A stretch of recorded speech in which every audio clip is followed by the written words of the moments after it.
Okay, Cooch, Dave's here. He is filming this. We're going to give you a rundown of what we've got.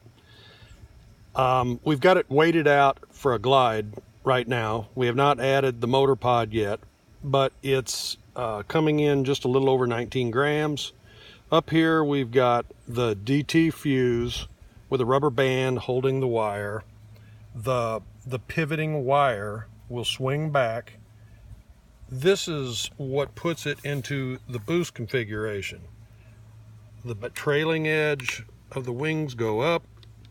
The string goes up to the motor where it burns when the ejection charge releases, and if you watch the flaps, they drop down onto the plate. Do that again, Herbie, with the string.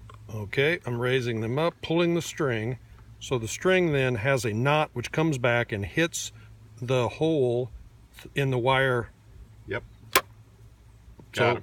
Okay, that is how it goes from boost to glide. Then when the rubber band here burns from the DT fuse, it releases the wire. And if you watch this, I'll watch it from the top, front first. okay, from the front, then it swings from this position back to this position. So it's basically a two-position DT boost glide trim system with that one line there. Okay, so now on the back side, what's happening? What's happening here, this is the back two position. This was the glide position. As I pivot the wire forward, yep, that's where it lands, coming off of the post from boost. Then when I release the wire in the same fashion that the DT would burn the rubber band, it allows that flap to go down. So basically it's notched so only one of the flaps can go down, the other one's still in the glide position. Yes. Can I see it on the end here, so you can see just how far down it went? Right, like that. There we go. This is adjustable strictly by the tension of the spring. Right, okay. And you got your pull, that band there is just pulling the system back for both positions. Correct. Okay, cool. Now we're going to show you the removable spring that holds the flaps down. Okay, on the top, they're coming over the flaps. They make a bend down, then they make a 90-degree bend, and they go into the pylon. Can you catch that, Dave? I think we're getting it. Right here? Yep, I think we're getting it. Okay. So now I'm going to remove it by pushing down on the flap, putting this wire over there, pulling it out. Oh, okay, got it. Okay, so now to put it in, I pull the slider off. In order to do this, what I got to do is release the Kevlar line from around the base of a screw, allow that to come all the way back, bring both flaps down. And you got a little pocket in there. Yes.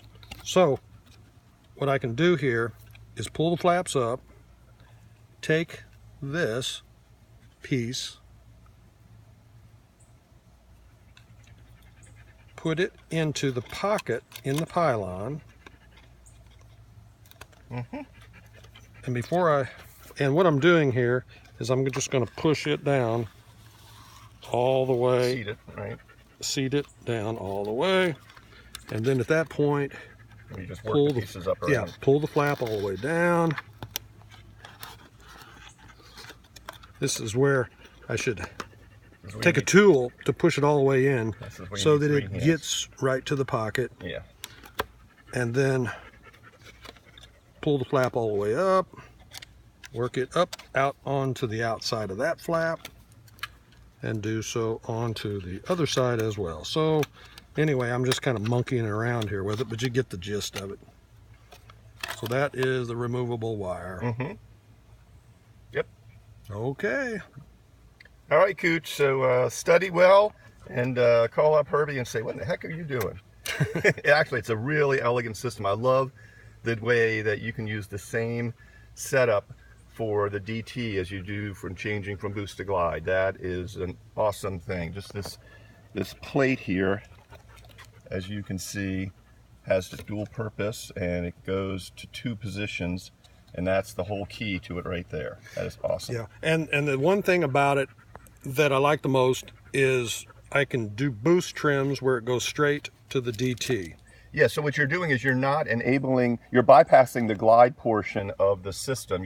With this burn thread, instead of burning and just releasing it to the glide position, you already have the DT unhooked. So when it burns, it releases straight to the DT position, then it just spirals down. So Yes. that you can boost it, spiral it down, boost it, spiral it down. And after you get it satisfactorily and in the best boost position you want, then you go trim it for glide without affecting the boost settings. Right. Man, that's brilliant. Well, I don't know All about right, that. say hi to Cooch, Herbie. Hi, Coach. Good luck.